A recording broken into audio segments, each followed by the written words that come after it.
Do narednog vikenda u Barskoj galeriji biće u postavci izložba Bar nije zaboravio, a zatim će radovi 20 barskih umjetnika krenuti za Srbiju i naći svoje mjesto u kulturnim institucijama 4 srpska grada koja su stradala u poplavama.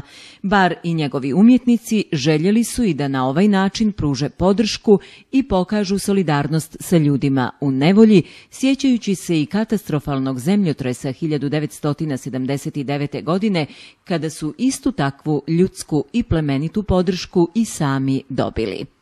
Samo da posjetim da je opština Bar odmah nakon, da kažemo, zaista izuzetno teške situacije koje u susjednih država na Srbiji i Bosni pogotovo se desila, odmah reagovala u materijalnom smislu i uplatila 10.000 eura. Ovaj vid je nematerijalni i ne bi ga odvojio od ovoga materijalnog dijela. On je također vrlo, vrlo bitan. Jedan doprinos našeg grada i posjeća sve ono što se desilo kod nas 1979. godine, jedan način na koji su odreagovali naši, da kažemo, susjedi i građani iz Bosne i iz Srbije i na neki način Bar koji tada bio praktično u krahu, u pepelu, digli ga i postavili na noge i učinili ga, da kažemo, mnogo ljepšim nego što je možda i nekada bio. Tako da ova ideja koja je potekla od pravnika galerije i od naišla na pun prijem kod nas u opštini, realizovana je uz pomoć i, da kažemo, na moje opšte oduševljenje svih barskih likovnih umjetnika. Izložba je napravljena ili sastavljena od različitih slikarskih tehnika, izraza, različita je i u generacijskom i akademskom i neakademskom sistemu, strukturi, ali to ne umanjuje njen značaj upravo zbog toga što se osjeća, kao što kažu njeni posjetioci, jedna dobra pozitivna energija i smatram da su ovi projekti upravo zbog toga vrijedni i da je zbog toga ova izložba uspjela.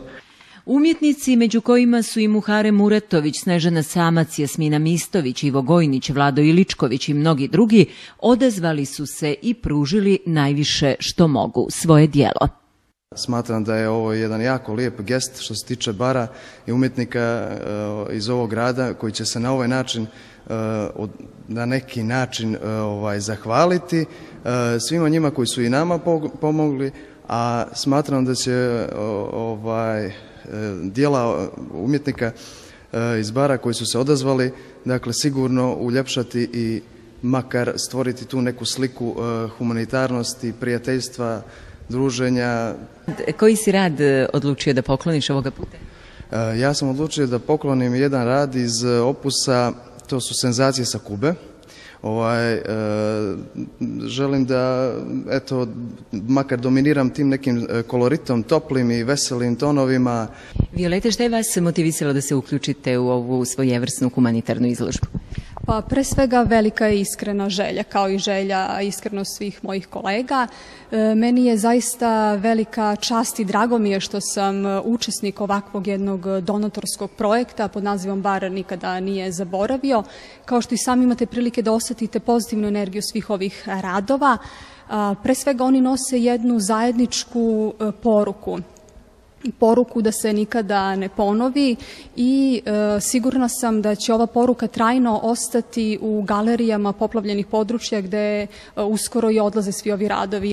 Pa ja kao umjetnik, pojedinac, nikad nemam dilemu da se odazovem pozivima ovakve vrste i nije mi ni prvi put učestvujem u ovakvim humanim akcijama i na poziv upravnika Lutovca veoma se rado odazvao. I mogu da kažem da je ovaj projekat u organizaciji opštine Bar krajnje pozitivan, je to nešto najmanje što se može uraditi u ovakvim situacijama. Ovom izložbom Bar nije zaboravio, kako je zapisao i Milun Lutovac, likovni stvaraoci grada u ime sjećanja na pruženu ruku tragom linije i govorom boje šalju grumen vjere i nade da se nikad ne ponovi.